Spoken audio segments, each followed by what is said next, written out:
Hello everyone and welcome to a quick Discord tutorial. In today's video I want to show you how to write in italics in Discord. This is actually quite simple. To do this I first open Discord and I have already prepared a sentence here where we want to write a word in italics. Basically I have two options for this. The first is to use a special formatting. For this I have to enter an asterisk before and after the word. As soon as I have entered both, I already get a preview that shows me which words are now written in italics. I send a message and we see that this has worked very well.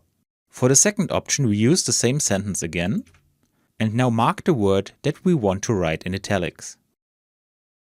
This opens a small context menu for the formatting and here we click on the eye. This inserts the formatting through Discord itself. Again, we send the message and see that this has also worked very well. And that's all you need to know. I hope you enjoyed the video and I will see you again in the next tutorial. Until then, your tutorial guy. Bye.